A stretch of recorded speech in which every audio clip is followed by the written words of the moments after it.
So the movie kicks off with this weirdo named Shin, who's in a super messed up game where logging out is totally impossible, like, death is literally on the line. He's fighting his way through all this chaos, and eventually faces off with the final boss, Gatekeeper Origin. Shin takes him down, thinking he's about to free all the other players. But surprise, surprise, the jerk can't log out. Just when he thinks he's free, a gate pops up behind him and blinds him out of nowhere.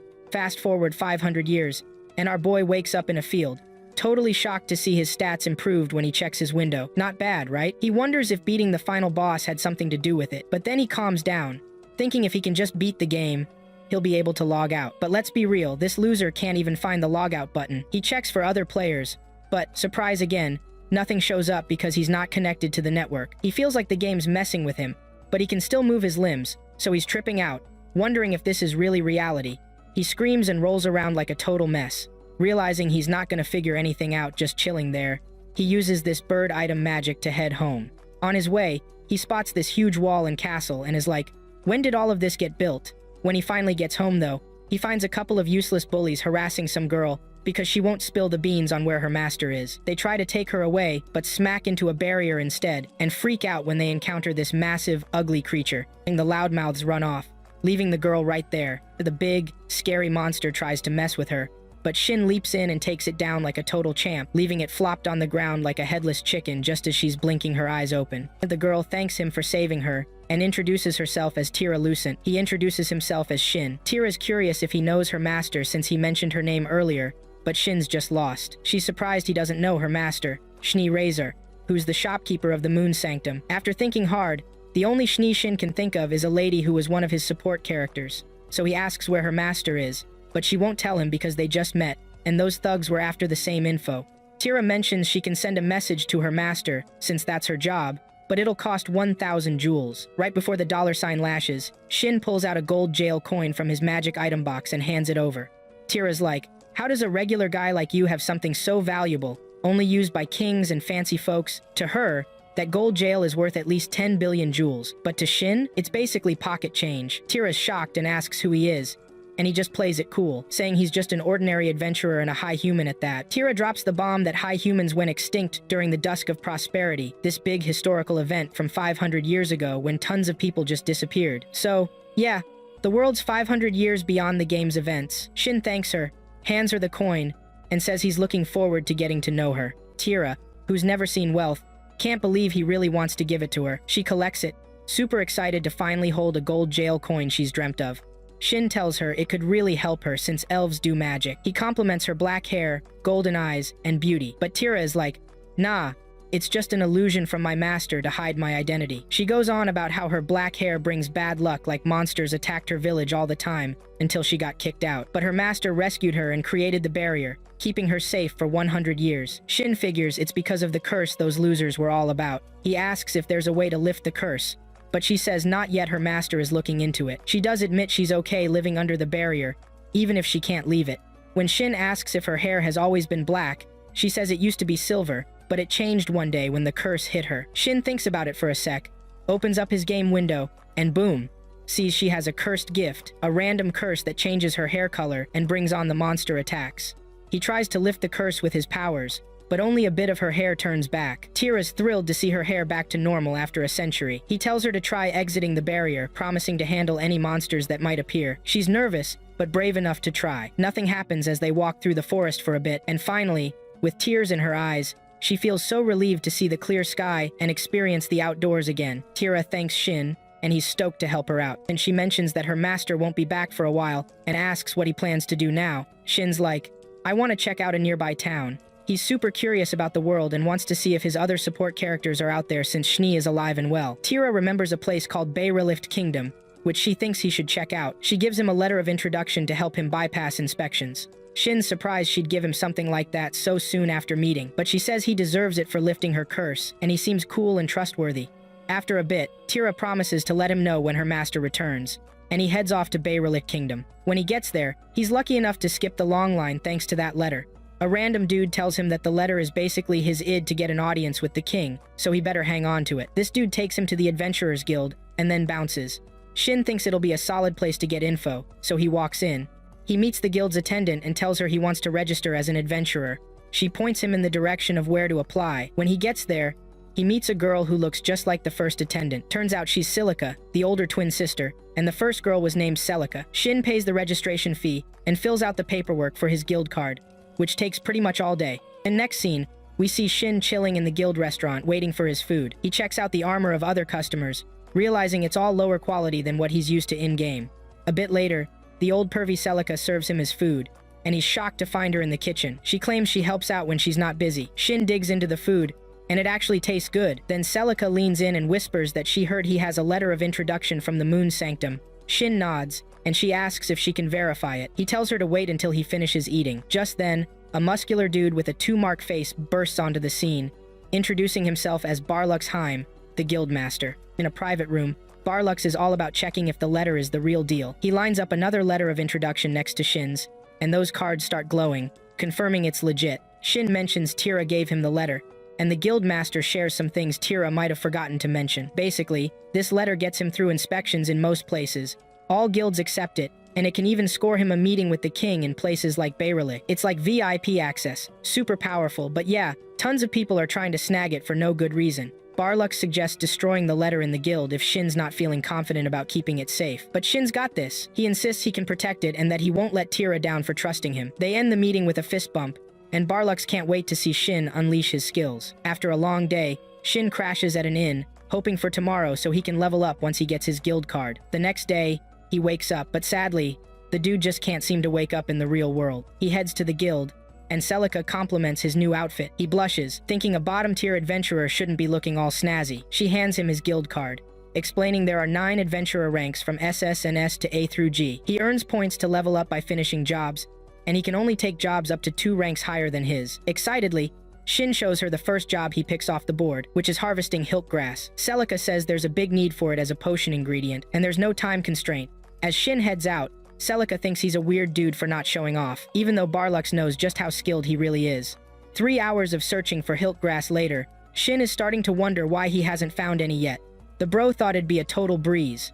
He decides to chill, since the monsters around are probably weak enough to take down with basic weapons. Just then, his map starts showing a monster moving fast. It's a level 359 Skullface Jack, sporting a light-type sword and a strong shield. He spots a wagon a little ways off, and realizes this thing is on a rampage, even though his map looks a little weird. Shin considers launching a quick attack, but the Skullface Jack is super quick, dude blocks and dodges like a pro. His sword doesn't seem to do much damage, so he unleashes his limit-off move, slashing it hard. The giant monster goes down, vanishing and leaving Shin with a gemstone, while its sword just goes flying. Shin's feeling pumped. He's finally realizing how strong he is, and maybe this game is about to get wild. Suddenly, that light-type sword crashes through a castle window, causing everyone to freak out, thinking His Highness is under attack. Lady Ryo, the princess, tells the guards to get an appraiser fast to check out the sword's materials and figure out who chucked it into the castle. Meanwhile, Shin makes his way back to the kingdom and finds a crowd gathered around 4 injured people. He asks the guy who had shown him around what's happening, and the dude explains that 12 people got ambushed by a skullface in the woods, but only 4 made it. It must be that wrecked wagon he saw earlier. People are buzzing about a sword flying out of the woods and crashing into the castle, but luckily no one got hurt. The guy asks Shin if he knows anything, but Shin quickly says no, just out harvesting hilt grass. The guy tells him to hit him up if he remembers anything, since the higher-ups are looking into the case. Shin's glad no one got hurt at the castle, and swings by the guild to give them the heads up. When he arrives, he sees a bunch of people chatting about the skullface. He tells Celica he took down the skullface and snagged a gemstone from it. He mentions this monster was a unique one, with an enormous sword, and even destroyed his weapon. Celica's reaction seems to make Shin want to see her blush, but then an elf lady shows up and tells him to quit teasing her colleague. The elf lady introduces herself as Els. Celica whispers that Shin took down the skullface Jack, and Els is like, "No way, that's hard to believe." Sadly, Shin didn't bring the monster with him since the skullface's gear wasn't anything to write home about. ELS tells him he'll need either a rank B or a hefty amount of cash to get his hands on gear from a Jack-level monster. Even though Shin doesn't seem like the adventurer type, she takes the gemstone to check if it has the Skullface Jack's mana. He asks Els if skullfaces pop up often in the northern woods, and she explains that undead monsters arise when mana merges with the grudges of the deceased. The northern woods are packed with savage creatures, claiming many lives. Shin also drops that the Skullface Jack is special since it's level 359. Els tells Celica to use the gems to analyze the monster's strength while she handles the reception desk. After Celica steps away, Els tells Shin that if what he says is true, he's as strong as an A-rank party all on his own. She knows what's up, so Shin asks her to keep this between them. After that, Shin heads over to a restaurant, and guess who shows up? It's Celica. He asks if her twin sister, Celica, works here, and she says yes. She brings him a drink and asks if she can share his table. Moments later, a tall, fit guy walks in like he owns the place, and sits right across from Shin, who can't help but wonder who this dude is. Shin realizes the guy's using a legendary magic spear called Venom, but the dude quickly introduces himself. His name is Wilhelm Avis, and he's totally not fazed by Shin's newbie vibe. Shin asks what kind of things he's done to scare people, and Wilhelm says folks call him Wilhelm the Vampire, cause he takes down tons of undead. Shin comments it's probably because of his pale skin. Hearing this, people start feeling sorry for the unlucky dude, thinking he looks like someone who's asking for trouble. Wilhelm explains that it's because of the draining ability of Venom. It can consume life force and give it to the user. Just then, Celica arrives with food for both guys, and they dig in. Next, Shin checks out the library, eager to learn more about this world. He finds the history of the Bayrelicht Kingdom, which was established 511 years ago. Remembering Tira told him about the Dusk of Prosperity happening 500 years ago, he thinks that must be around that time. He keeps flipping through pages until he comes across one that mentions the in-game races representing the people in this world. Back at the castle, Barlux and the crew are having a closed meeting to discuss the sword and the monster situation. Barlux reports that the Slayer only returned with a gem, which is currently under examination. Someone from the castle wonders why the Slayer didn't take the Skullface's sword or armor, and a lady retorts that the Slayer didn't find it impressive. The dude also mentions that the appraisal confirmed the gem is level 369. Barlux suggests keeping a close eye on any similar monsters in the woods. Another guy chimes in, saying the monster's level is comparable to a king, and a lady mentions she's sent investigators to dig into it. Barlux warns that Skullfaces come out at night, so knights should be on red alert. The guy then asks about the unusual gear the Skullface had, and the identity of its slayer. Barlux spills that he can only disclose info about the sword, since the slayer requested to keep their identity a secret. The guy mentions there's a theory that the sword crashing into the castle and the Skullface falling are connected since it all happened on the same day. Barlux asks what kind of sword it was, and the guy leans in, saying to keep it just between them before explaining that the light-type sword might even be more legendary than their royal sword. Now everyone's super curious about who that clueless slayer could be. On a sunny day, Shin's just chilling on a bench, munching on some food when a little girl shows up, staring at him like he's a snack. He offers her some food, and she snatches it right away. To Shin, she's got this tiger beast girl vibe going on, but she doesn't look like a beggar, so he wonders if she's lost. After scarfing down the meal, she thanks him and introduces herself as Mill. He returns the intro, and asks where she's headed when Wilhelm rolls up. Mill points at Wilhelm and lets Shin know he's there to pick her up. Both adventurers are pretty surprised to run into each other again. And Shin asks if Mill is Wilhelm's kid, and he explains she's one of the kids from the church orphanage, and he's supposed to be looking for her. Just as they're about to bounce, Mill rushes back to Shin and whispers in his ear to save the fox in the northern woods. Later that night, Shin can't help but wonder why she picked him for this mission. But he knows he needs to reach out to Schnee. He just hopes it's not a death trap waiting to happen. The next day, he hits up the Moon Sanctum to ask Tira about this blade he's got, but she only knows it's an ancient sword. Shin tells her it's Blue Moon, his master's sword. He adds that only its creators himself and Schnee, or people they pick, can use it. Tira takes a look at the sword and freaks out a bit, worried it might swallow her up if she holds it. Eventually, she admits that things get whack whenever he comes around. Shin apologizes and says that Blue Moon will let him know if Schnee remembers him. She finally agrees to hold on to it. He also hands her 2 letters, which will help him find out if she hears from Schnee. He tells her just to write the recipient's name and say send. Tira's curious why he won't do it himself, and he explains he tried last night, but it didn't work. She wonders if the cards will do the trick, so Shin tests them out and she confirms they do, but not for Schnee. The cards only work if you've met someone in this world. Tira asks if he can share some cards with her since she might need them for her mage ambitions. Shin suggests it can cover the cost of sending a message, and she's down. Then he bounces, while the unfortunate loser begins to ponder what she'll do with those cards. Shin makes his way to the northern woods, but he's got no clue how to save the fox. As he gets deeper in, he hears voices yelling, "Leave! Leave!" He wonders if it's some kind of barrier, but since his resistance to mental interference is so strong, it doesn't faze him. Still, it's a major red flag that something's up, so he keeps moving until he reaches a shrine. The mental chatter just stops there, and as he goes in, he hears something crash. Curious as ever, he checks it out and finds a little fox caught in a magic circle. He notices it's poisoned and cursed, so he quickly scoops it up and heals it. Just a moment later, he hears a sound and checks out his map. Whoa! Tons of enemies pop up. He steps outside and pulls out a spear, taking them all down in one shot. But then he spots a couple of enemies that weren't on the map earlier and wonders what's up. Suddenly, the two animal statues in the shrine morph into huge monsters invaded golems, level 674. They try to pounce on him, but he dodges. First, he casts shadow binds to hold them still, but they unleash a nasty miasma that blinds him. He notices it's also hurting the fox, and he's stuck in the dark without a clue where the enemies are. As he's trying to figure out his next move, the fox makes a sound, guiding him to the magic circle. Now he can see through the mist and target the enemies. He goes in with his arc bind and cataclysmic strike, taking out the golems. With them gone, the miasma vanishes, and the fox seems way better. Shin checks the fox's stats and sees it's an elemental, level 211. It totally looks like it wants to tag along, and he's never seen invaded golems with miasma and an elemental kitten in the game before, though.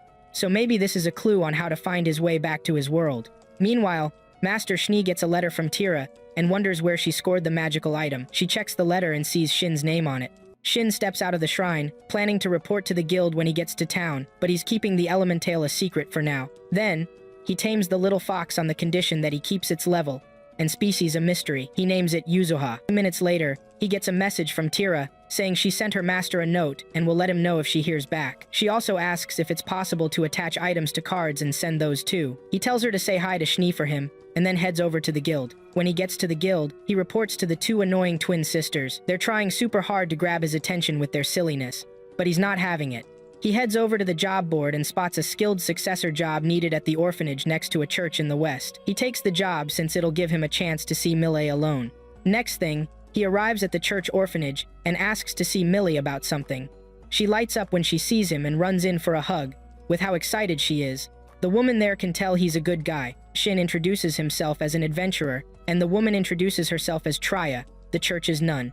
With Tria's go-ahead, he asks Millie if this is the little fox she was talking about, and she nods vigorously. She thanks him, and Shin tells Yuzuha to thank her too. Then she asks Tria to share more about her requests. Tria explains she's looking for someone with the Purify skill to teach it to Millie. Shin wonders what she needs it for, healing or curing. He then tells Tria he can teach her, but it's up to her. Tria starts talking about rewards, but Shin quickly cuts in, saying he doesn't want cash. Instead, he wants to learn more about Mill's powers and hopes she'll share any info the church gets.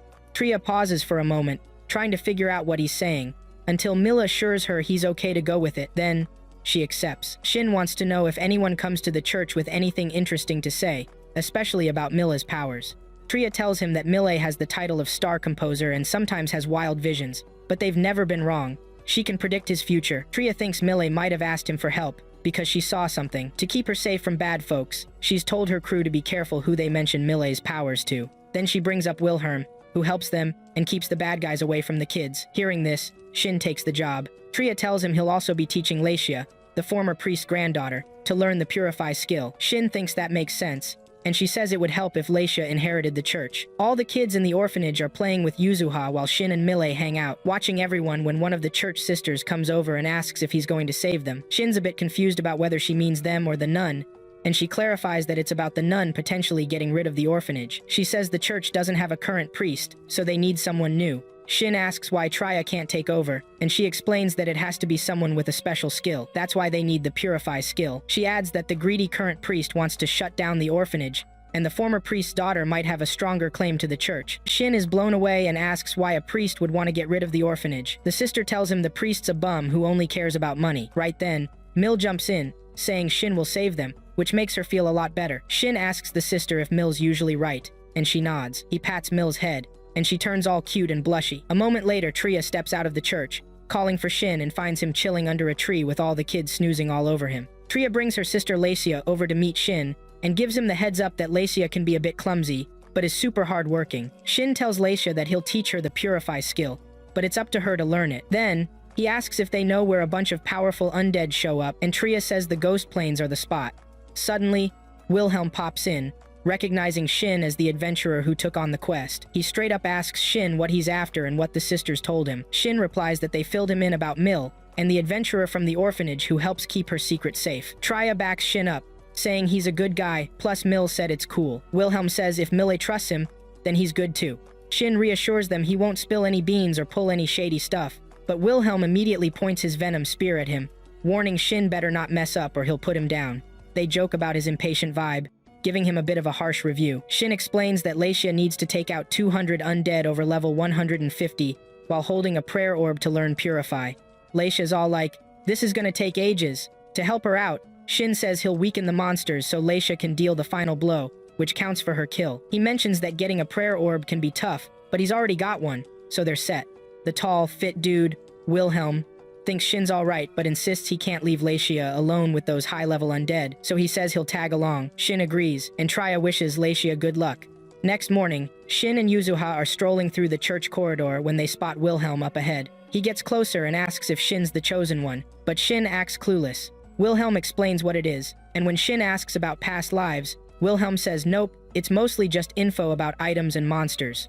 Wilhelm admits he's never seen anyone remember a past life, but says he won't pressure Shin to share everything. He warns Shin to watch who he mentions the chosen one thing to, since most people don't know about it. Surprisingly, Wilhelm shows some concern, which makes Shin wonder if people actually fear him, but he brushes it off, saying he doesn't care what others think. Shin sees him as a hero protecting the orphanage, but Wilhelm says the kids cry because some greedy jerks won't leave them alone, and he just wants to shut them up. That cracks Shin up. Then he gets a message from Tira, saying she heard back from her master. She'll be back as soon as she wraps up her work. She wants him to keep them in the loop once he leaves Berelic. Her master also has a bunch of questions about him. Just then, the top left of Shin's interface starts blinking, important, and he clicks it, opening a letter of introduction from the Moon Sanctum. Wilhelm sees it and pulls out his own letter. They're both surprised to discover they've got the same one. As they bring the letters close, they resonate and glow. The next morning, Shin, Wilhelm, and Leisha head to the Ghost Plains to hunt down some undead. Leisha's sweating bullets already. Shin hands her the prayer orb and tells her to keep holding on to it. They stroll along until they come across some undead. The undead make a move to attack, and Shin blasts them with a single ablution spell. He tells Leisha to take on the biohounds. She points her weapon at a downed undead, chants heal, and poof, they vanish. As a new wave of enemies comes in, Shin and Wilhelm jump in to fight, while Leisha heals with her magic. They keep moving, and hit a blue wall-like barrier, a seal set up by the guild. Wilhelm swipes his guild card across it, and it opens up. As they pass through, Wilhelm warns them that the undead past this point are tougher, so they better watch out. Shin checks his map and spots enemies up ahead, including wrapped raptors and jumpkins. He tells Wilhelm to handle the ones in front. He'll take the ones on the left, and Yuzuha will stick with Leisha to cover any surprises. Leisha has a healing spree and levels up like crazy, even while feeling kinda scared. Meanwhile, people from the castle catch wind of the undead in the Ghost Plains and join the hunt. The skullfaces they encounter are strong, but Lady Ryan swings in with a sword that flew into the castle, making things way easier.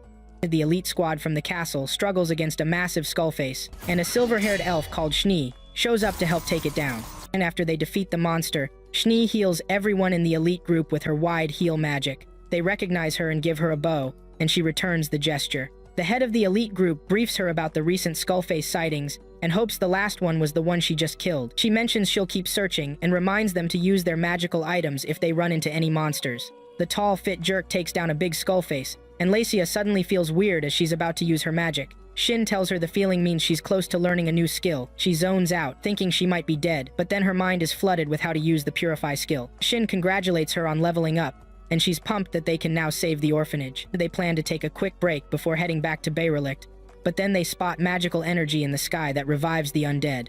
This magic drains power from monsters, causing them to lose form and vanish. Then it collects all that energy to form a massive monster with a level of 804, one seriously deadly creature looking to snack on humans. They think they'll be fine, since they have the seal, but then the huge monster leaps and shatters the seal with one smash. Not just that monster, but a bunch of other skullface enemies show up. Wilhelm is like, let's break through and run, but Shin reminds him that the seal's gone, and he can't let the monsters run wild, so he's planning to put a stop to them no matter what. He shouts, limit off, and tells Wilhelm to take care of Yuzuha and Lassia. Wilhelm's blown away by Shin's power and is itching to hear more when they get back home. Shin unleashes a lightning banker magic to carve a path through the monsters for Wilhelm and Leisha to escape. Once they're out, Shin pulls out his sword and Yuzuha kicks off with her foxfire to strike the enemies. The giant monster roars and gobs more skullfaces join the fray. Shin feels like it'll never end since they keep coming, so he makes a move with Flying Sparrow Thunderstrike, which only takes out a tiny fraction but does dig deep into the ground.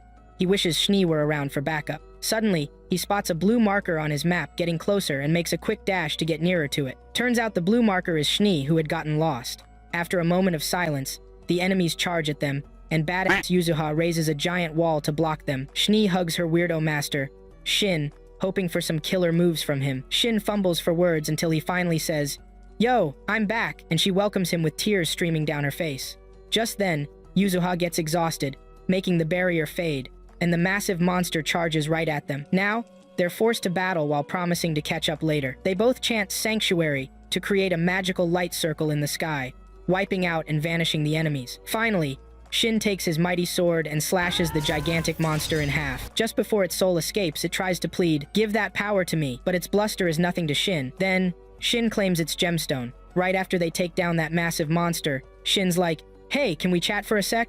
He spills the tea about everything that went down after he was sent off to meet Gatekeeper Origin, until he woke up in a field 500 years later. Schnee feels a weight lifted off her shoulders hearing all that. Then she tells him the dungeon just vanished, and her and the other support crew were like, "What the heck? Why are we still here?" So they decide to look for him. But then bam, a bunch of earthquakes hit, and chaos breaks loose. So they had to split up. Eventually, she made her way back to the Moon Sanctum, and that's where we pick things up now. Shin's worried about her calling him master in front of others since he doesn't want to blow his cover, so he's like, "Just call me by my name." She's a bit like, "Seriously?" but rolls with it. She then asks what Shin's up to now, and he replies he's thinking about checking out this spot he read about in the kingdom's library. Shnee's been there for just a quick peek, but she's not sure what it's like inside. Curious, she asks if he'll take her back if he finds a way to leave this place, to which he says totally. He then probes about what she remembers from the game, and she replies all of it from the day they dropped into this land. She explains herself, saying she got more aware during that wild time the support crew dubbed the Death Game. Before that, it was like she was just watching a movie.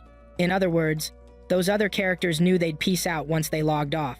After a rough convo about their past until the next morning, they decide to celebrate once they're back at the Moon Sanctum. Then she asks him where Yuzuha is. Shin introduces Yuzuha to her, but tells her to keep it on the down low. Schnee immediately realizes Yuzuha isn't your average spirit when she spots those three tails. Suddenly, Yuzuha wakes up and starts talking to Shin.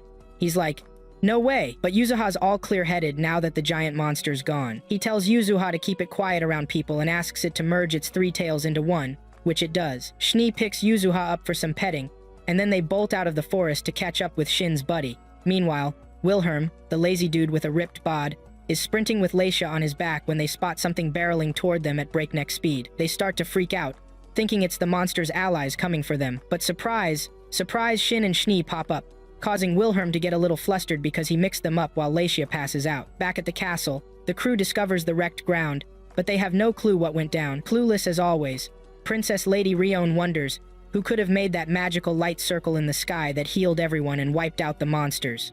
Gadras, one of the knights, spots Shin's epic sword at the edge of the damage and quickly alerts Lady Ryo. They gotta figure out what kind of skills could pull off something like that. Then they see a falcon mark on the sword, and Gadras says he knows a blacksmith who makes swords like this and stamps them with falcons. He shows off a bit of what the sword can do before revealing that the blacksmith is the Black Blacksmith, the best there ever was. Lady Ryo can't believe high humans still exist. She thought they all disappeared. Gadras informs her that the blacksmith is the owner of the Moon Sanctum, and she decides they'll visit when they get back to town. She's even fired up about challenging the blacksmith to a duel if she finds him. Gadras, ever the voice of reason, warns her not to rush in and attack, claiming she's just testing his skills, and honestly, her look says she's got some sense after all. Wilhelm then asks Shin to spill who he is, like the stuff he's been up to, and how he scored Schnee, who doesn't bow to anyone to tag along with him. He's about to give Schnee the credit for taking down that giant monster when Wilhelm suddenly shoves his venom spear in Shin's face. Shin's shocked he figured him out, but Wilhelm says he saw that flashy spell pop off and caught up without breaking a sweat. After some friendly spear banter, he reveals his true identity and his bond with Schnee, leaving the useless scumbag in surprise. Shin inquires if any records of high humans are still around, and Wilhelm reveals they're mostly about how ridiculously strong and skilled Shin is. Schnee chimes in saying others left behind all sorts of stories too. Anyway, Shin is proud to call himself a blacksmith and offers to fix up Wilhelm's venom spear at a sweet price. But Wilhelm can't trust him because he looks like a sleazy merchant. Then lazily Leisha wakes up and is all smiles seeing Shin. They introduce Schnee Razor, and she's starstruck to meet her. As they head out of the ghost plains, Leisha almost trips up, and Shin jokes it's probably from all that horse-like running they did. Wilhelm reminds Shin that his job ends once Leisha learns the skill, so if anything pops up at the church, that's on them.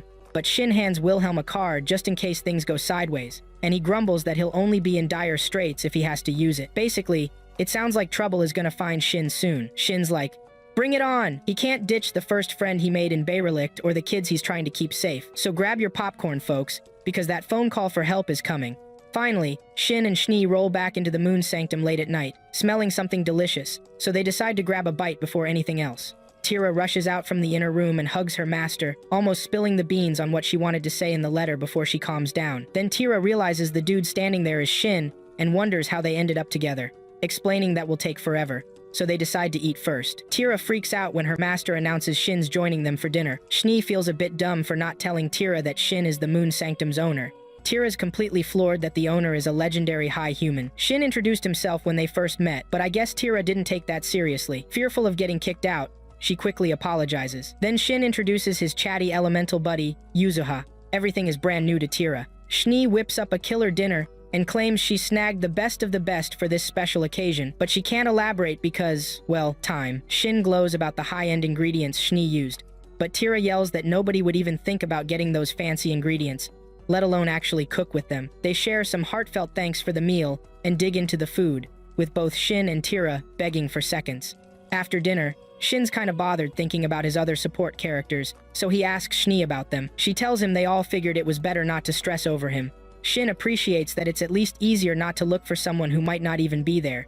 Tira, who's hilariously drunk, starts to ramble. Schnee heads to her room to sleep while Shin and Yuzuha wander to their own room as well. In the middle of the night, Shin finds Schnee has snuggled up next to him in bed, and he can't sleep at all now. He watches as tears slide down her face and silently apologizes, gently wiping her tears away, even though he has no idea why she's upset. The next day, Shin wakes up and can't find Schnee next to him. He notices a silver hair and wonders what's going on. When he takes a closer look, he sees Yuzuha has already transformed into her human form. He's not ready for this, so he digs around and finds her an elemental dress to wear in the game. Schnee and Tira are shocked to see Yuzuha as a human. After that, Schnee gets breakfast going, and everyone thanks her for the meal. Shin then asks Yuzuha what she's doing at the shrine, and she says it's the least uncomfortable place to be. He asks if she knows about the symbols in the magical circle, but she has no clue about those either. When he presses about the people who disappeared 500 years ago, she's totally in the dark. Yuzuha explains that she was napping outside when a natural disaster hit, and she tried to stop it, but it ended up hurting her. So, she was just resting in the shrine when Shin found her. He tells her he managed to save her thanks to Mille, and that Mille should totally get something nice for that. Schnee suggests they treat Mille to some kafal, which is an elven baked treat made by Tira. Shin reminds them that the Moon Sanctum doesn't sell food, and Schnee points out he's the only one who can unlock the armory if they want to restock. So, he decides he'll whip up a few swords to help replenish the inventory. Then Schnee tells Shin there's someone he has to meet, Jirart, one of his support characters. Shin wonders how Jirart is still alive since high beasts don't usually last beyond 150 years. Schnee explains that a few days won't make much difference, since Jirart's been waiting for him for a while. She reminds him that Jirart united the beast tribes and formed the Farnid Beast Alliance, and everyone calls him the first Beast King. The current king has all the military prowess and skills, and he's been waiting peacefully for Jirart. Shin tells Yuzuha and Schnee to get ready to head out, and Schnee tells Tira that she's coming along too. They might not be so strict about the Moon Sanctum now that Shin's back. Even though she's a bit worried about the shop, she'll follow them as long as they want her there. They need to get moving. But Schnee plans to report on the skull faces to the kingdom, while Shin wants to make those swords first and then check out the guild for a job towards Farnid to level up. He also mentions he'll send her a message card about where to meet up later. Then Schnee suggests forming a party so they can use something called telepathy for voice chat, and she nudges Tira to register as an adventurer, and Tira heads off to change while Schnee leaves and Shin and Yuzuha go to the forge. At the forge, Shin tells Yuzuha she can look at the weapons, but can't touch them because some of them are cursed. He starts crafting swords and nails them perfectly one after the other. Tira eventually changes back into her adventurer outfit. Yuzuha shifts back into her little fox form, and they all head off to the guild. Tira can't believe her eyes when they hit the streets leading to the guild, with people everywhere. She's acting like a little kid at an amusement park, but then she grabs Shin's hand as if she knows the way, until he reminds her he's the one taking her there. At the guild, Shin levels up to rank E, and he's like, "How did this even happen? I haven't completed any jobs." Celica tells him it's because he took down a high-ranking skullface, and a whole horde of them too. They verified his reports, so boom, promotion. Then she asks if Tira is his girlfriend since they were holding hands like a couple, but Shin says nah, they're just traveling together on business. He was just thinking she'd register as an adventurer and grab a guild card while stopping by. Celica tries to chat more about it, but he quickly shuts that down. Then he asks if she has any info on sites the place is wrecked during the Dusk of Prosperity, but Celica says they can't share that with anyone under rank B. He agrees to come back when he's leveled up, and then asks if there's any job available on the way to Farned. She checks her records and finds a wagon quest to Beirun's staging post. She says they're heading out this afternoon when the bell rings twice, and 2 other adventurers have already signed on, so he should meet up with them. Since Tira's guild card won't be ready for a bit and Shin is waiting for the job in the afternoon, they decide to wander around town on the way to the church. After exploring, they find the church and see Leisha cleaning there, and the 2 ladies introduce themselves. And when Leisha hears Shni's name, she starts firing off a ton of questions. Who's gonna answer all that? And Mile is super happy to see Shin and Yuzuha again. She always feels like they shouldn't leave her alone. Leisha tells Shin she'll be taking over as the next head of the church, and Tria mentions the kids are so happy too, but don't know how to thank him. Shin feels flattered and asks about Wilhelm, and she says he's out investigating other priests. No one really knows why that greedy pig wants to take over the church. Then, he gives them stuff enchanted with all sorts of magic, including Mill. Suddenly, a bunch of kids rush in and swarm Shin, begging him to stay and play with them. In the next instant, they're all over Tira, and she starts screaming, "What a mess!" As they leave the church, Leisha apologizes to Tira for the chaos. Tira's a bit taken aback since she's never played with kids before, but she admits they're cute and fun. Next, they head to the guild to grab Tira's guild card, and then swing by the Moon Sanctum. Shin's not surprised Tira forgot they were picking up the house, but she thinks it's ridiculous to haul it around. However, it feels totally normal to Shin since he owns it. Along the road, he pulls out an awesome crystal that's enchanted with the teleport spell. He tells her they can use it to zap over to the Moon Sanctum. Tira thinks he's amazing, and he adds that he made the crystal himself. They use it to teleport over, and then he chants storage to shrink the house down into a ring in transport mode. Once that's all sorted, they're ready for the job. When they arrive, they recognize Nock's wagon right away. Shin and Tira introduce themselves to the first adventurer, who's named Gaien. The other red-haired adventurer introduces himself as Tsubaki. Then, a man rolls up and introduces himself as Nack the Merchant, and they set off. Meanwhile, the knights report to Your Majesty about the Moon Sanctum's disappearance. Everyone knows it's an immovable structure that survived the dusk of prosperity no one could ever break in. If the Moon Sanctum is actually gone, that's a huge problem for the Beirelict Kingdom. They mention that Shni is headed to the castle, and Lady Rion's sister is worried about her sister not coming back yet. They don't have enough info to act on things right now, so she suggests they wait for Miss Shni to arrive, and Your Majesty agrees.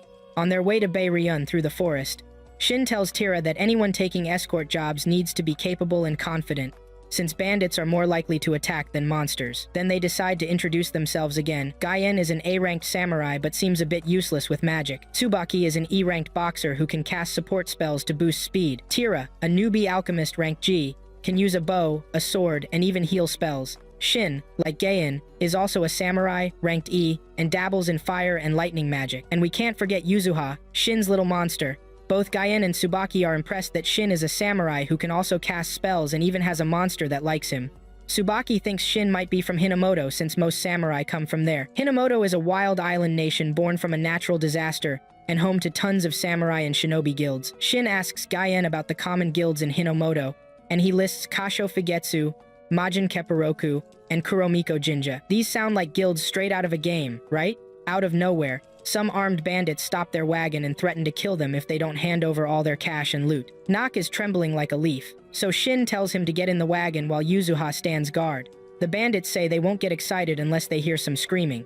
Most of them even underestimate little Tsubaki, which is a big mistake. Gaien steps in, showing off his sword and telling the bandits to back off or they'll get sliced. But the bandits aren't intimidated at all. They've even done their homework on their ranks. Shin and the others are shocked that these bandits know about them. I'd be curious too. Tira, hiding behind the wagon, sees some bandits lurking behind trees and starts shooting arrows at them. This makes the bandits furious, and bam, a fight breaks out. Tsubaki kicks things off, taking out some mouthy bandits with a cool move called Flashing Vigor in one swift hit. Gaien slashes at a bandit while Shin joins in, cutting down a few more. The bandit leader can't believe these low-ranked adventurers pack so much power. Even though he's the last one standing, he tries to bluff with his magical sword, but Shin just walks up and slices it in half. Then he beats the bandit leader up and ties him up. Tira sees Shin's rage and bloodlust and rushes over to hug him until he calms down. No one really gets what the clueless girl is doing. She later realizes that her master used to calm her down the same way. Gaien explains that the bandits tried to raid their wagon for goods related to the church, not even knowing what to take. All they wanted was to kill a bunch of them and steal whatever they had. Shin recalls that Tria told him they need official permission from the church HQ to pick the next head, so he wonders if someone is trying to mess things up. But he feels like escorting the wagon was definitely the right call.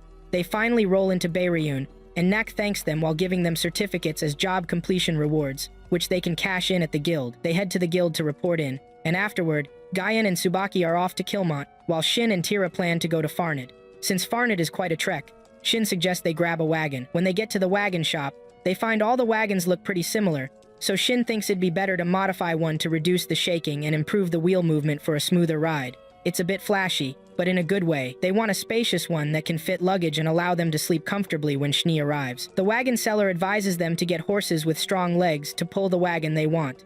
Shin chimes in that he's heard of people using monsters as wagon pullers. The seller tells him it's true. Some use monsters since they're way stronger, but he'll need to tame one first. Then they head out of the store. Next, we see Shin mulling over the idea of having Yuzuha transform if things get dicey when Schnee suddenly calls him telepathically. She seems to have wrapped up her stuff in the kingdom. Shin shares that they just got a wagon and need to find some horses before heading to Farned. Schnee tells him to leave the monster catching to her. She also informs Shin that there's a big worry about the moon sanctum suddenly disappearing. She'll be in Bairayun within a day, but he's gotta wait for her. Shin promises to let her know when they find an inn. He then tells Tira to check out the sights while they search for a place to stay. They end up finding a good inn through a random woman, but it costs almost half their reward. Shin's a bit worried about it, but Tira insists that the woman probably thought adventurers could afford a nice place. Once they get to their rooms, Yuzuha flops on the bed and transforms into her human form. Shin decides it's time to take care of his sword.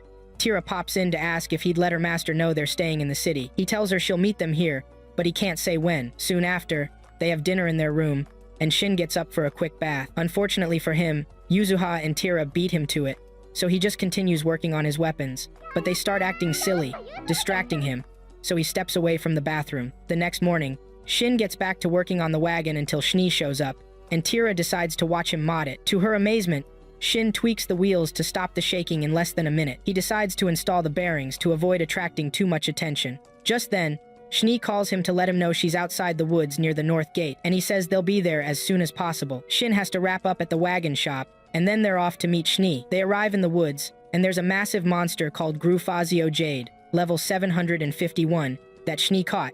Shin curiously asks where she snagged it from, and she says it came from a nearby mountain. He praises her, but she seems to lose all her composure around him. The monster gets curious and nudges Tira with its nose. Then, Shin asks Schnee why she picked this particular beast, and she replies it has to be a beast to pull his wagon. However, Shin gets worried because the monster is way too big for their small wagon. Schnee, anticipating his quirky reaction, gets the monster to shrink down to a size that fits. Tira is so intimidated that she faints. Can you believe how chill Shin and Schnee are about this? Even Shin didn't expect her to bring something so powerful, but he's stoked to have a cool beast pulling their wagon. The monster makes a noise, and Yuzuha translates it, saying they can count on it. Awesome! It's like both monsters can communicate now. Schnee shares that the beast's name is Shimmer, and it's got illusion and thunder skills. Then she reminds Shimmer to be careful around her master.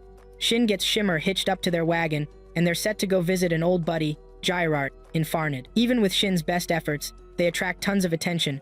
But honestly, what can you do? The most important thing is that the wagon doesn't shake, and it even outperforms a royal carriage. In a nutshell, they all dig it. Meanwhile, Yuzuha explains that Shimmer and his mom used to rule the mountain together until an adventurer took down his mom, and only Shimmer survived. An elf rescued him, and he's been training to get stronger and returned to the mountain ever since. When Schnee hears this, she realizes why Shimmer wasn't cautious around her. The monster chimes in, saying he followed her because she smelled familiar, but it turns out it was Tira's scent, meaning Tira is the elf who rescued him when she was a kid. So, Schnee breaks her contract with Shimmer and tells Tira to form a new one with him. Tira makes the contract, and as she feels weak for a moment, Shin scoops her up so she can take a little break. At night, they find a spot to chill and light a fire to keep warm. Schnee tells Shin she let Tira take Shimmer, so he can protect her since they can't always be by her side. It's a comfort knowing Shimmer's with her when she makes her choices. Plus, she can summon Shimmer anytime, so they know he's got her back. Schnee then assures Shin she'll be there for him whenever he gets into hot water. Shin feels relieved, telling her she's the one he goes to when he's in a jam. The next morning, they meet two high-ranked folks at the southeastern Farned, right by Ralua Forest. Schnee mentions she sent a message to Jairart, so these two must be here to meet them. They bow and say they've come on the first king's orders, which makes Schnee ask to be taken to Jairart. Shin keeps the wagon going with his power, and Shimmer shrinks down to the size of a dog. As they head towards the mansion, Schnee reveals that these two are Jairart's grandkids. When Jairart sees Shin, he calls him Master, and admits he never thought he'd see him again in this life. Shin thought Jairart was done for too. Before they get into the main topic, Jairart introduces the current beast King, Wolfgang, his daughter Quore, and his two trusted advisors, Vanku and Rajim Dalk. Shin introduces himself as a high human. They tell each other to keep it casual, but Jirard can't resist his sarcastic vibe, calling Shin Master, something he doesn't usually do. He says it's the only way to keep his group calm. People in Farnid think high humans are legendary beings to be both feared and respected.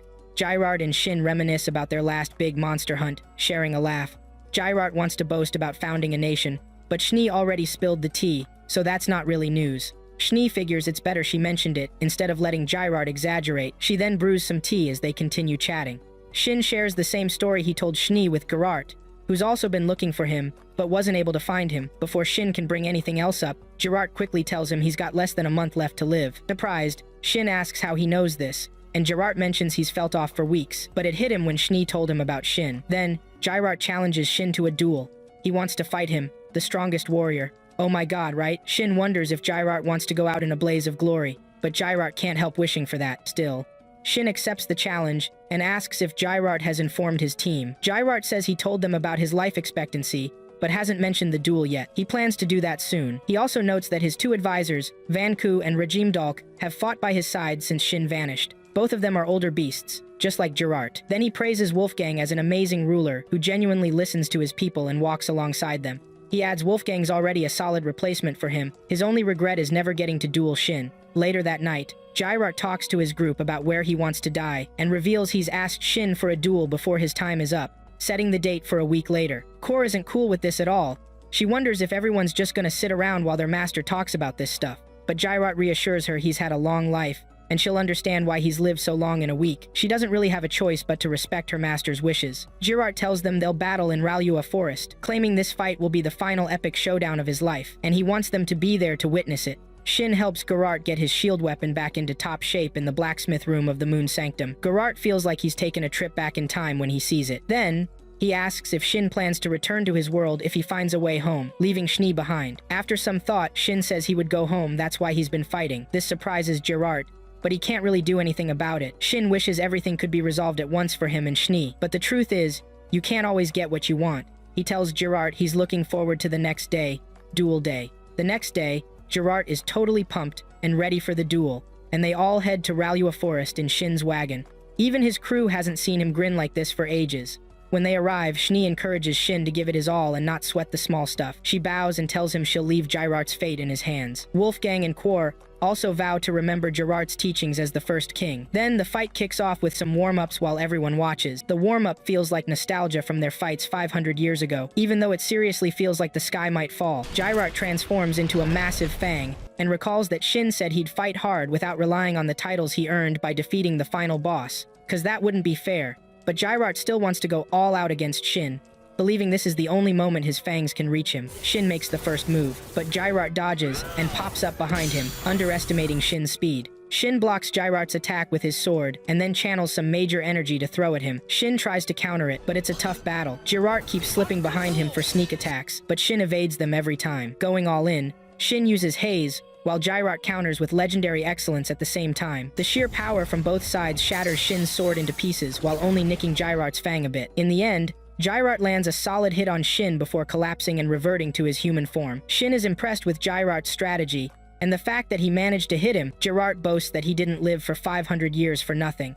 He finally got to fulfill his long-awaited wish. Then, he asks Shin to do something for him as a reward for landing that blow. Shin agrees, and Jirart peacefully passes away. It's game over for him. Shin returns with Jirart's body and tells his crew the shocking news that their king managed to hit him, a high human, which means Jirart leveled up to his rank. His confidants feel relieved, knowing he looks satisfied, even in death. Everyone in the nation mourns the loss of their first king, and his crew goes all out to give him the best funeral. Later that night, Schnee spots her master sitting alone outside, gazing at the sky. She rushes over and hugs him, offering to help in any way she can. With tears streaming down his face, he says he knew this is what Jirart wanted, but it still hurts to lose a friend. Schnee tells him he did his duty and it's okay to be sad. Their next stop is to meet Schweid, the High Dragnir, one of Shin's former support peeps. Schnee and Tira are wearing cosplay items gear Shin made to help them blend in as beasts. Honestly, they're killing it, and I might just propose if I were there. They navigate their way to where representatives from different nations hang out while looking for Schweid, Wolfgang, and Kor guide them inside. On the way, Shin asks Schnee if Schweid is like Jirard in status, and she replies he was actually the first emperor of the Dragon Empire, Kilmont, but he cut ties with the royal family. She adds, Schweid has just been living it up ever since Kilmont got stable. Eventually, they reach the entrance of a room, where the guard shows them to their seats and goes to fetch Lord Schweid. Wolfgang excuses himself, saying he has a meeting while telling them to let Quor know if they need anything. Moments later, Lord Schweid shows up and immediately bows to his master, Shin. He's pumped to see him and ready to jump back into action, but his body is screaming the opposite. Still, Shin tells him to chill out because he's about to spill everything he told Schnee, and Schnee's there to back him up. Schweid can't quite get why Schnee calls him master instead of just his name, but he rolls with it. First off, Schweid's all curious about Schnee's outfit and asks why she's dressed like that. She tells him it's to match Shin's tastes, and he's like, okay, that works. Then Shin opens up about how he feels sad about his death, but hey, at least he went out as a warrior. Schweid then hits Shin up, asking what's next on the agenda. Shin mentions he's read everything in the local libraries, so now he's thinking of checking out the place. Schweid's like, sweet, I'm heading back to Kilmont, but I'll totally catch up with you later. It's been ages since they teamed up, and Schweid suggests using telepathy to keep in touch. Before he bounces, he hands Shin his weapon, Nagazuki. It's been a minute since Shin's held it, but it feels just right.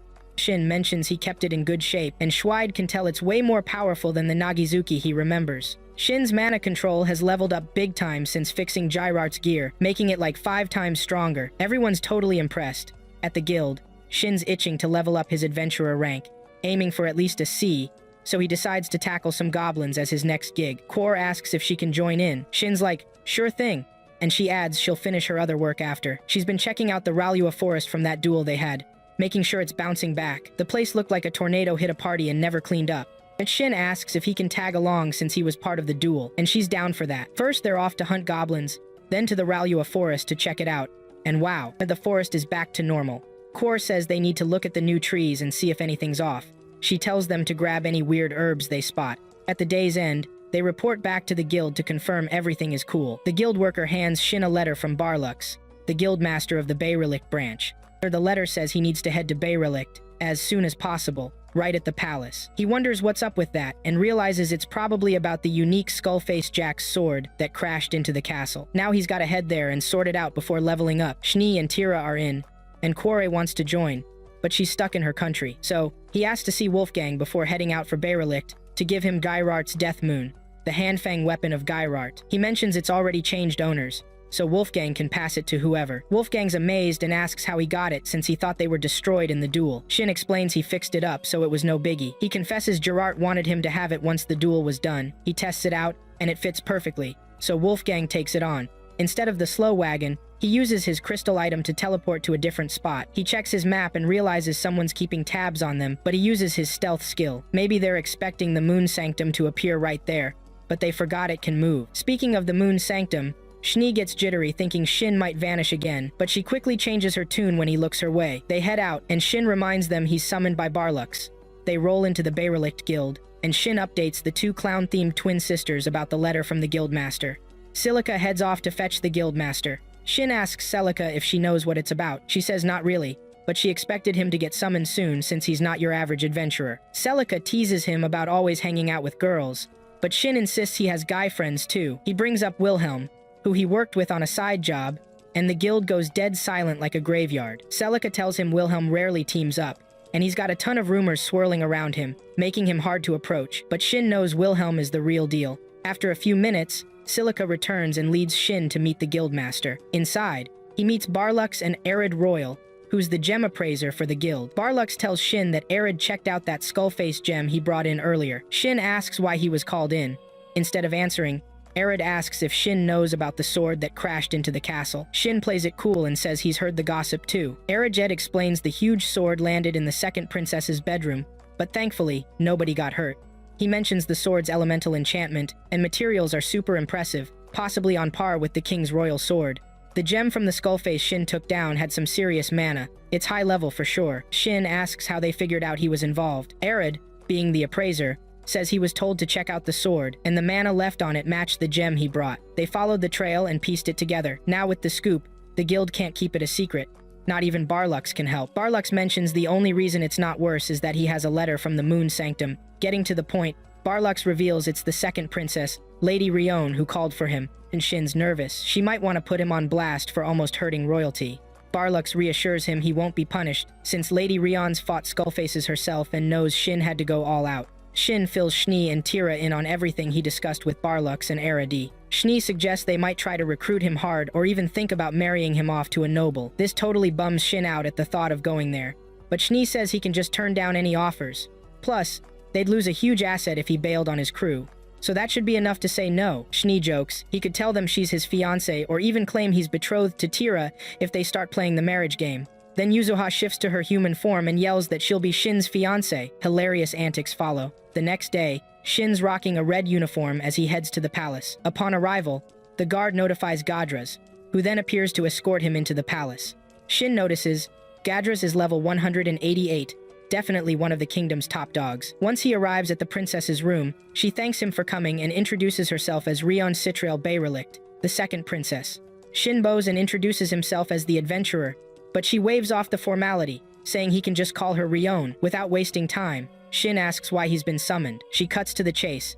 It's about the Skullface. She shows him the sword from the safe and asks if he recognizes it. He confirms it's the sword the Skullface was swinging around. Then, she says that adventurers like him, who suddenly shine out of nowhere, are often chosen ones. They summon people when they realize they're powerful, although some play the assassination game with it. Lady Ryon can tell Shin seems harmless, but he admits he hasn't exactly done anything to shake off those vibes. Ryon adds that she's got an intuition skill, and her gut feelings have always been spot on. More importantly, she mentions Shin has that letter of introduction from the Moon Sanctum, and everyone knows Schnee doesn't hand those out lightly, especially to anyone shady. Just as she starts to get down to business, Shin freaks out a little, worried she might talk about marriage stuff. Instead, she surprises him by saying she wants him to fight her. Gadras feels like the useless princess, Lady Ryon, is being way too upfront, so he suggests they talk about Shin joining their crew first. But nah, she's eager to test his skills first. Gadras wants her to do things by the book, but she's not having any of his boring ideas. She grabs the box that had Skullface's sword and tells Shin to follow her. They head to a room with a teleportation point. Shin's like, "Why teleport?" And she's all, "Because we're going somewhere we can fight hard." They teleport to this training ground made for battles between chosen ones. And Shin's curious about the place, and she admits she's not sure what else it was used for. She mentions that teleportation points are old tech from before the dusk of prosperity, and even they don't totally get how it works. Shin thinks it's kinda wild they've got teleportation points when teleportation is supposedly lost magic. Anyway, they both grab weapons and get ready for a showdown. Right before they start, she warns him that she wants to see him sweat because this battle's a test. And then, Gadras kicks things off. They both launch attacks, but it ends up being blade against blade. She drops her sword and goes for a kick, but Shin's quick and dodges it. He can read her stats, so he tweaks his own to match. Then he makes his move, and again it's blade versus blade. It quickly turns into a strength contest. She finally says they can use skills if they want. They both use the flashing vigor skill, but Gadras can barely see any difference in how they're enhanced. She gets ready to attack again, but Shin dodges again, and her sword slams into the ground. If he hadn't moved, he'd be a goner. Looks like they're both equally skilled and quick. Gadras gives Shin props, saying his skills match the princess's. He points out her sword's close to breaking, so Shin suggests calling it quits. They're both too good at dodging defeat to keep fighting. Then, she asks Shin to join them in serving the kingdom, promising him a decent role, nothing like a general. But Shin turns her down. He likes his freedom as an adventurer way more. He tells her she can let him know if she changes her mind. Then he asks her why she has Skullface's sword, especially since she didn't use it against him. She says it's a tradition in her kingdom to give a sword to a woman when proposing. If the guy's unfaithful, she's supposed to use it against him. Shin finds that kinda creepy. She decides she wants to think of Skullface's sword as a gift from him, which makes Shin freak out since that sounds like a proposal.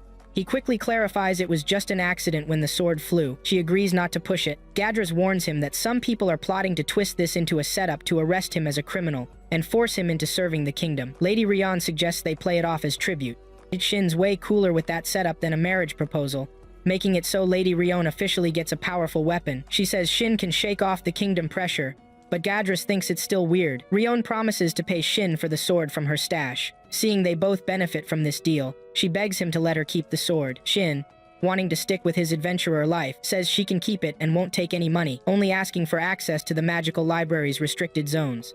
Lady Ryon is puzzled by why this lowlife doesn't seem impressed by the sword, which could give him a laid-back life forever. And then she confesses she's used the sword a few times and is starting to like how it feels in her hands. They teleport back to the castle and find 2 guards dead on the floor, looking like they got roasted. Standing behind them is a priest named Cardinal Greril, and they're both wondering what he's doing there. Shin checks out the guy's stats screen and sees he's been hit with charm and confusion. Gadras gets ready to stop Cardinal Greril, but then Shin and Lady Ryo suddenly teleport away. Unfortunately, Shin and Ryo land in a creepy, half-finished place. Shin's like, "Where are we?" And Lady Ryo realizes they're in the land, Kalkia.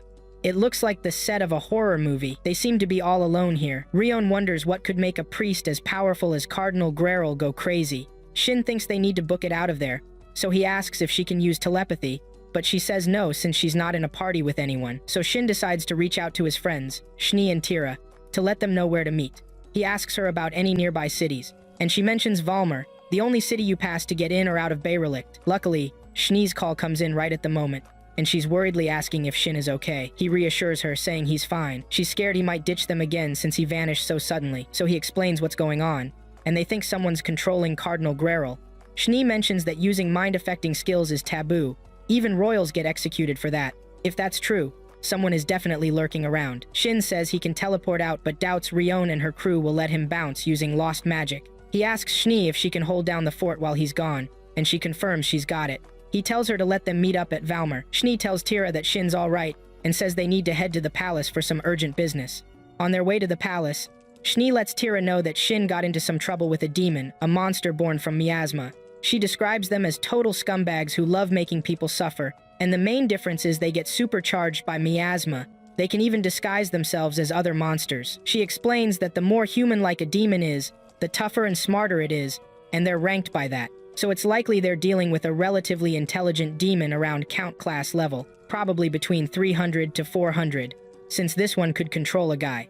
Tira starts freaking out, feeling she's not ready to face something that strong. Shni reassures her they're just there to observe, so she doesn't need to be scared. When they find a secure spot near the castle, Shni casts hiding, a concealment spell, so nobody can see them. Then she grabs Tira and tells her to hold on tight because they're taking a quick flight. They leap over a tall fence and sneak into the castle, and Tira is freaking out that they're being this bold, even with their hiding magic on. They head straight for the dungeon where the demon is being held. At the entrance, they run into 2 guards, and Shni puts them to sleep with some sleep magic. After snagging the key from them, they reveal themselves to Cardinal Greril, who's totally shocked to see her and asks what she's doing there. She fills him in on what she's heard, but sadly, Cardinal Greril can't remember anything thanks to a mind-affecting skill. No matter how hard he tries, all he can think of are just bits and pieces. Shni pieces it together. It's because he's dealing with 2 mind effects at once. She calms him down, telling him the 2 guys who got teleported are safe. Then she busts the spell on him, forcing the demon out. And guess what? It's a multi-eyed demon with regenerating hands called Magnamuk, level 423. Shni can tell he's got some brains since he has a proper name. The nasty demon recognizes her as the blue-eyed, silver-haired high elf who's always messing with their plans. She mentions it's been 500 years since she faced one of these demons last time was during the cataclysm. The demon tries to claw at her with his regenerating hands, but Shni slices him up every time with her sword. Then he asks her why she's so determined to protect Cardinal Greril. She responds that it'd be a waste to let him die over unfounded charges. Plus, she says it'd be shameful for the Moon Sanctum if she lets him run free. The dumb demon knows that the Moon Sanctum is where the high humans used to hang out, and they've taken down a bunch of his kind. But then, this gross demon tries to recruit Shni, and she's like, "Nah, I'm good." He asks why she's so bent on disrespecting them and siding with a master who ditched her. He wonders why she doesn't feel angry or bitter about being abandoned and having to rely on her power. Shni is over it. She's tired of him yapping, especially since he's picked a terrible time to try to get under her skin. She whips out her blue moon sword and gives him a promotion to a new level of detachment. It's his head rolling off while he's mumbling some nonsense as his body crumbles. Shni struts out of the dungeon with Cardinal Greril, along with Tira, Shimmer, and Yuzuha. They race right over to the king's palace. Everyone's buzzing about how she got into the castle. The king pops the question, what's she doing in the castle, and how did she access the dungeon? She tells him about the demons in Greril's mind, affecting curse. The king realizes the historical enemies of humanity, the demons, are back in action. He, the queen, and Gadras breathe a sigh of relief when Shni informs them that the 2 teleported folks are okay. The king says he hopes Cardinal Greril can continue as their link to the church, apologizing and promising to work harder. Shni advises the king to keep a lid on any info about chaos in the castle, or it might freak out the general public. He agrees and asks what her next move is. She says she's got somewhere to be, and leaves the palace with her crew. Tira is curious about how they'll get to the walled city of Valmer. Since Shin has their wagon, she asks Schnee about it. Schnee reassures her, saying they'll just run there. Then, she and Tira dash out of the castle toward the walled city of Valmer. Tira keeps screaming as Schnee picks up the pace, even while sitting on Shimmer's back. Meanwhile, good for nothing, Shin turns to Ryo, asking what she knows about the Pure Lands. Ryo explains that the Pure Lands are cities that fell during the Disc of Prosperity event, rumored to require some chosen ones to tackle the monsters popping up there. Clueless Shin points out that they'll need weapons, and Ryo happily shares that she's lucky to have been teleported with the box Skullface sword. Ryo then asks oblivious Shin what weapon he plans to use. Proud Shin gives a goofy smile with his eyes closed, like a puppy scratching an itch, thinking he shouldn't spill the beans on his true powers just yet. He admits that even for him, it's gonna be tough to find their way out of the Pure Land. The two lost duffers meander through the Pure Land, while Ryo tells a tale about a little door rumored to be the exit to a new gate. Shin suggests they look for the door instead of wandering around battling monsters in the Pure Land. Clueless Shin spots a wall and asks Ryo if she's up for climbing it. Without waiting for her answer, he surprisingly jumps into the air and then plops back down to the ground slowly. Braindead Shin tries leaping over the wall again, but with the same result. He asks Ryo what she sees from his jump, and she tells him that after he jumped, he vanished, then reappeared on the ground. Shin suspects teleportation is causing this before trying to jump over a lower part of the fence. Shin claims he knows what's causing the disturbance. He leads Ryo deeper into the Pure Land until they stumble upon a magical light ball. Grinning in realization, Shin tells Ryo that the light means the whole city is a dungeon. Ryo's jaw drops. She's never heard of a city turning into a dungeon before. Shin explains that this city-turned-dungeon works a bit differently from the usual dungeons she knows about. They can only escape by following a specific route. Ryo smartly points out that the reason Shin can't fly over the fence or take the easy way out is that the route sends stray participants back to where they started. With a stupid grin plastered on his face, Shin adds that they've got to follow the magic light balls, dodge traps, and defeat monsters to get out. Ryo smiles at her not-so-useless partner, and thanks him for being her teleported buddy. Shin returns the gratitude, and Ryo blushes like a goof. Before taking charge, Ryo tells Shin to let her know if he spots anything weird. Shin announces that the magic light ball will teleport them to a new location, so he volunteers to go first and will return to report back after checking it out. Shin touches the magic light ball, teleports out, and comes back quickly as promised. He tells Ryo that the new area is safe and not too far away. Ryo apologizes for making Shin be the test subject, and he reassures her that he went willingly because he knows he can handle whatever's waiting on the other side. He grins his usual useless grin while thinking he could easily take down any monster in this game if no one's watching. Ryo promises to repay Shin for his help, and the two aimless idiots teleport through the magic light ball. As Shin scans the area, he warns that there's a monster lurking close by. They take off to confront it, and Ryo asks Shin what the ugly monster is. He explains that it's a ghost-type creature called a Gilly-Waze that uses earth and wind magic. Shin warns her that its movements are all over the place and super unpredictable. The Gilly leaps into the air and whips up a dust tornado to take out its attackers. Ryo can't help but rave about how awesome the monsters of the Pure Land are. Shin reassures the princess that he's got the monster's magic covered. All she needs to do is land a hit on that Gilly. With a slick zigzag slash, he brings the monster down, and Ryo jumps in screaming, slicing it in half. Shin, all smirks, delivers the final blow. Ryo's all smiles, asking how they pulled off the defeat in just 3 moves. Shin tells her that the Skillface sword she's got is made of light magic, which is a weak spot for some monsters. Ryo eagerly asks about his weapon, and Shin reveals his sword's name, Kakura. After a little teasing about Shin's secret power sword, Ryo asks Shin how many monsters his magic vibe can sense, and he tells her he can detect 20. But usually, monsters don't leave their lairs in the dungeon, so they should stay sharp. As they pass through another glowing magic ball, they encounter a high-level slime monster. Ryo totally underestimates Shin's warnings, and she launches herself skyward, swinging her sword. But the slime dodges and traps her with its goo.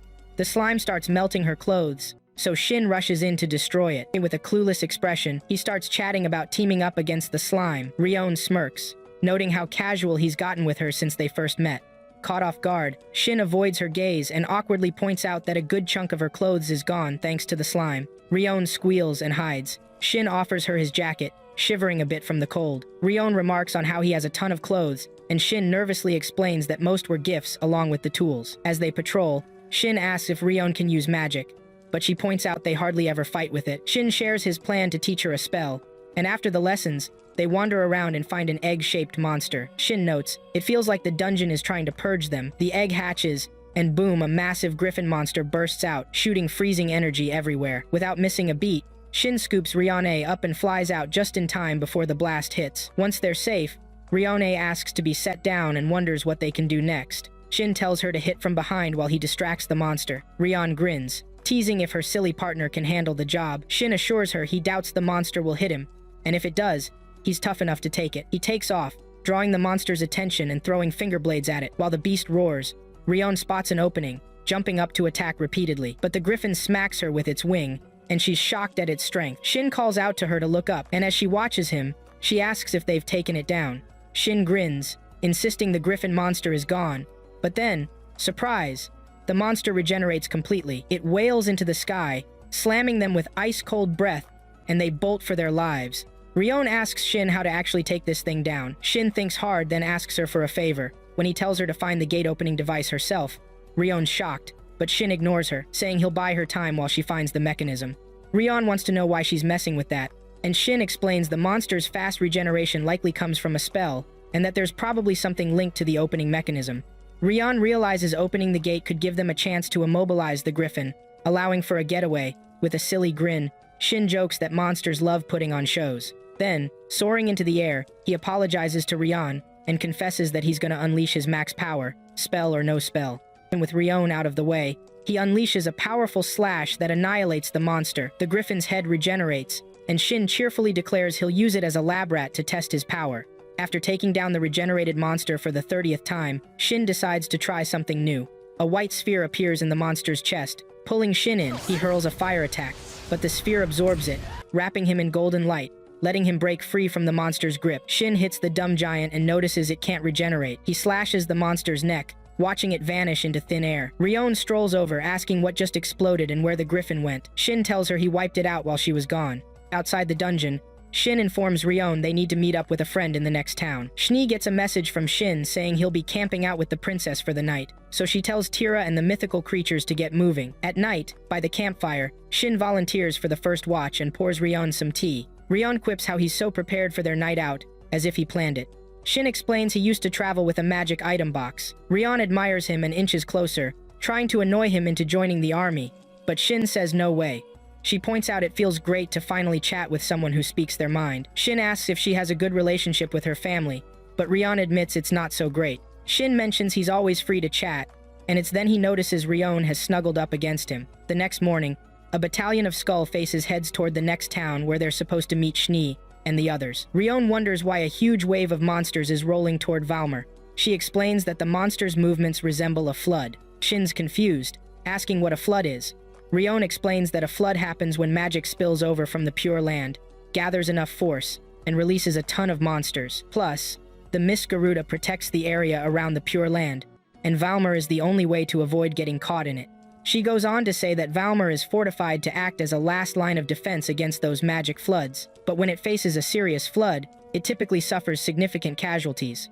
Ryon glares at the situation, saying Valmer might not withstand the next onslaught. Shin, like a total idiot, tells himself he needs to ask Schnee to hurry to Valmer. Then he cluelessly points out it'll take a while for the monsters to reach Valmer and tells Ryon they need to team up with the Valmer army. At Valmer, Ryon asks Shin how long it'll take for that huge horde of monsters to hit the town. Shin drops the bomb that it'll only take a few days. Ryon decides she needs to meet up with the local lord and tells Shin to check in at the Adventurers Guild. Classic Shin, clueless as ever, asks what's gonna happen next. Ryon explains that the guild and army are going to be super important to fend off this massive invasion, and that the chosen ones will be gathering up. So, at the guild, our boy nincompoop Shin meets up with the guildmaster and spills the tea about the flood of monsters heading toward Valmer. The guildmaster's like, "Hold up, are you saying you've actually seen these monsters?"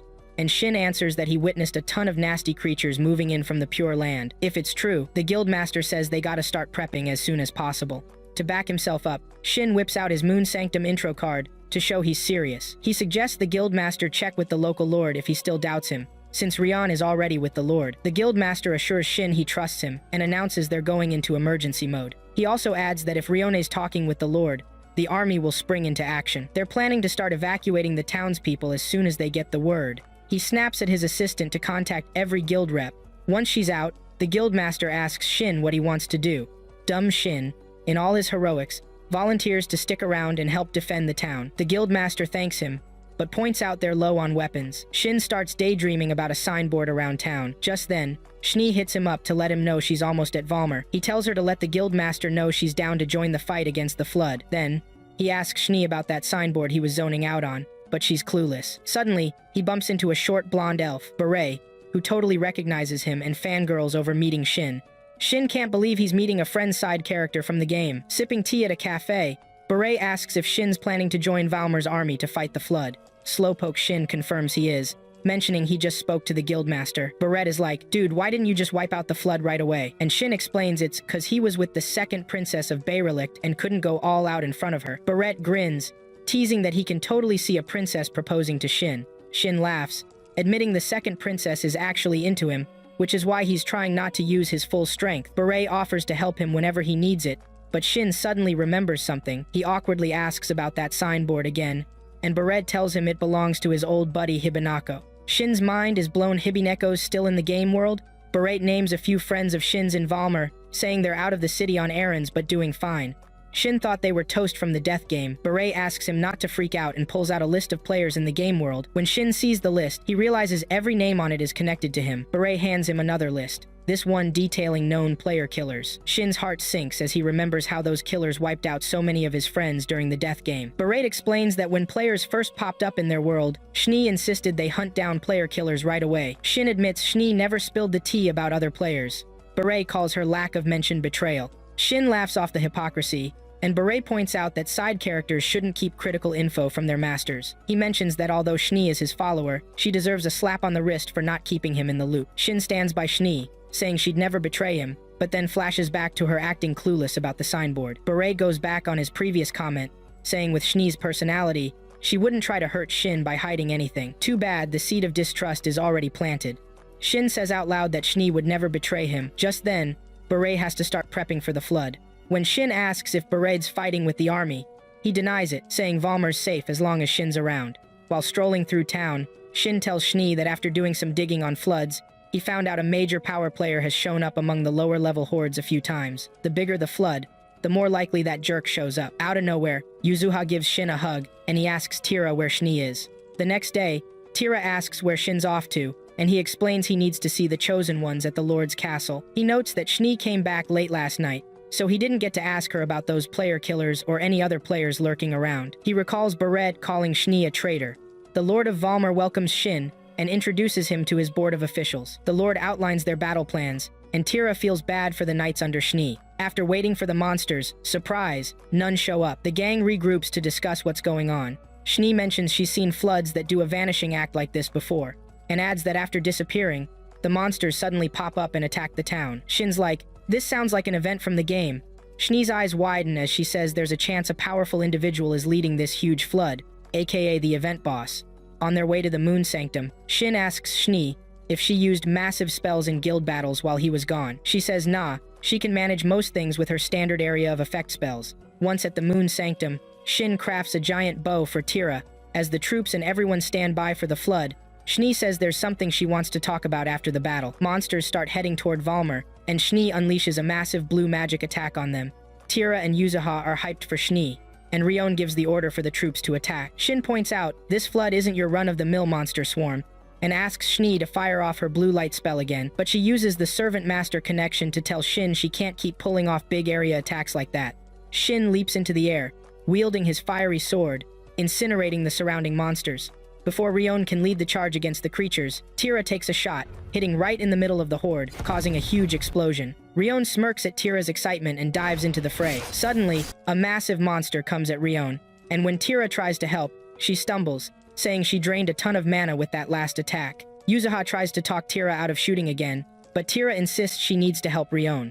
Just in the nick of time, Wilhelm swoops in to save Ryo. Tira recognizes him, and Lachia pops up behind her, offering to refill her mana. Ryo and Wilhelm team up to take down the giant monster. Ryo thanks Wilhelm for saving her, and asks why he's in Valmer. Wilhelm explains that the guild sent out a request for help. He flashes back to Marie, begging him to save Shin from the monsters, and grins. Shin's rocking some full-body armor and just slams a monster down like it's nothing. The guards around him are like, "Who are you?" He tells them to call him Red, and suggests they get lost, so he can cut loose with his powers. The guards skedaddle in fear, and Shin activates his cursed axe, and he slices through a massive horde of monsters like a hot knife through butter and spots the big boss. This demon tries to drop a mind-numbing spell on the soldiers, but Shin's not having it. He cranks up his attributes limit, jumps into the air, and obliterates the demon with one epic smash of his axe. Meanwhile, Schnee, being a bit clueless, tells her dim-witted master that all the monsters are gone, and the town's buzzing about 0 casualties. Wilhelm and Lachia dip out after the battle, but Shin and his crew have to stick around for a victory party. At the bash, Ryon calls for Shin, and Schnee, being all curious, asks her master if anything went down between him and Ryon. Shin immediately denies it and gets all nervous around Ryon. Schnee, feeling a twinge of jealousy, storms off. Classic drama. Shin meets up with Schnee later. She apologizes for bailing on him, and he wants to know if she's feeling jealous. She admits she totally is. Then she asks if Barrett told him about the players and the player killers, and he nods. Schnee starts freaking out, saying she's sorry for not telling him sooner because she thought he might go back to being the old Shin if he found out. She breaks down in tears, saying she doesn't know how to be her old self anymore. She confesses she wants to be Shin's rock, and he pulls her in for a surprise hug, telling her he would have reacted the same way if roles were reversed. Shin opens up about feeling super lonely after defeating the game boss and returning until they got reunited, and he realized Schnee remembered him. He promises not to punish her and asks her to never keep secrets from him again, but then Schnee flips the script and asks if he's still in love with Mariano, and he admits he is. She brushes off his answer and kisses him, looking him in the eyes, saying she won't stop loving him even if he heads back to his world. Then Schnee heads back to the party, and the little squad enjoys the rest of their night with a bang. The next morning, Shin and the girls bounce from Valmer to hit up the next town.